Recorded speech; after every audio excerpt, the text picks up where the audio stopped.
Nung bata ako, yung pagkuha ng kalabaw, sabi ng father ko noon, stricto doon.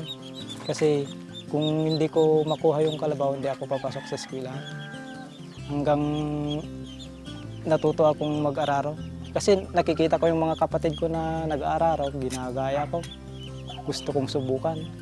Mula noon, natuto naman akong mag-araro, pati yung maglinis ng bukid. 10 years old, nung nag-umpisa akong mag-araro. Yun ang mahirap, pag-araro. Minsan, matutumba, mabitawan ko yung tali na gamit ng witiwit ng araro ko. Kahit yung mga kumpleto, sa bangin natutumba pa rin sila. Ako kaya, ganun ang iniisip ko kung natutumba ako.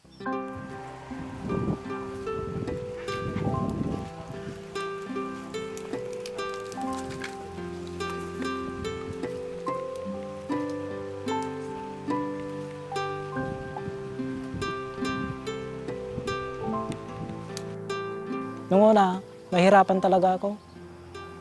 Natutumba nga ako nung una. Pero naisip ko na talagang ganyan ang mag-umpisa. Hanggang natuto ako.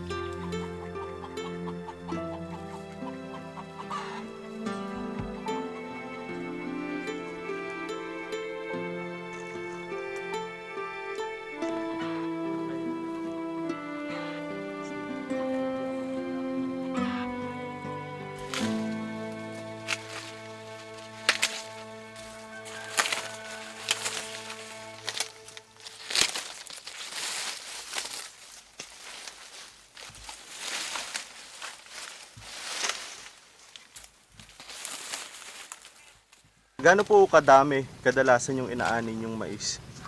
Sa isang araw, Opo. 30 na sako.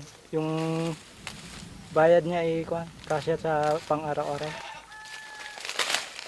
Sa 30 po na sako, magkano po yung ibinabayad po sa inyo pag ganun? Kung nakikipitas ako, 10 isang sako. Mahirap kasi init at yung kalaban.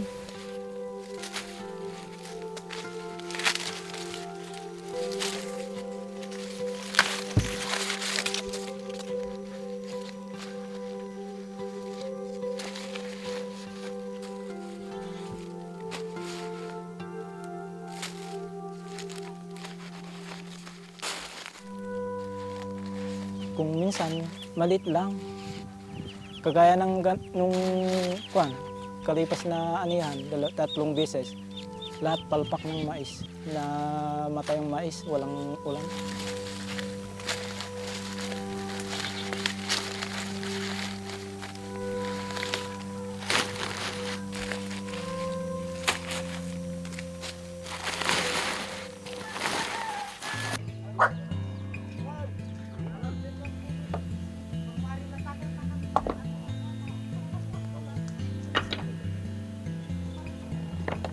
Ano po yung ginagawa ninyo ngayon? Nagtutuping po.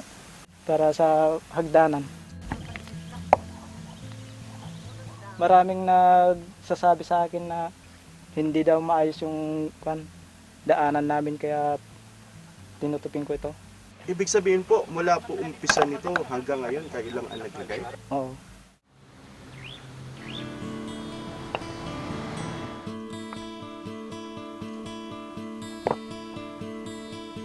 Kung minsan masusugatan. Kasi kung hindi ka subukang lahat ng trabaho, wala. Kung nandyan ka lang paupo-upo, wala. Kagaya ng mga iba dyan, kumpleto sila. Wala namang ginagawa. Paupo-upo lang. Ako, kung anong nakikita kong trabaho, gusto ko gawin ko.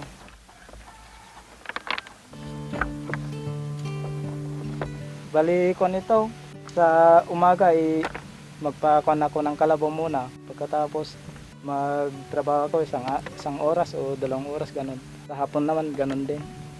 Mga 3 araw ko na ito. Parang kung hindi ako magtrabaho, parang masakit ang katawan ko.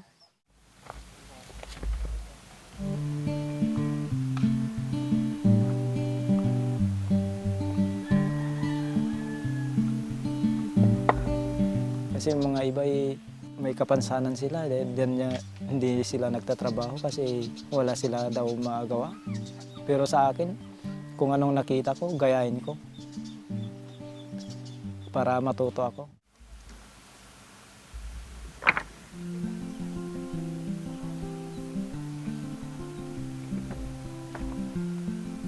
Walang kuwan yung anak ko.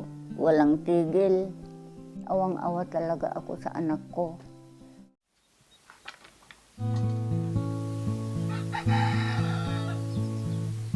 Huwag silang magtago.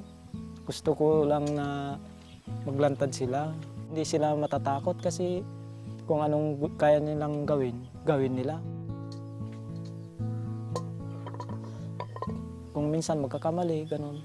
Para may pakita lang nila na kaya nila yung gawain.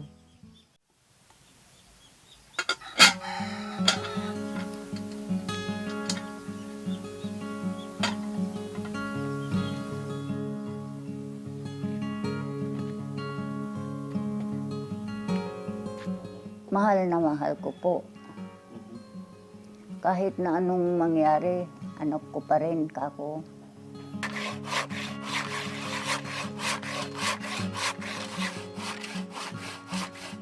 Kahit na 3 kamay pa, ilang kamay, hindi ko ipalit yung anak ko yan.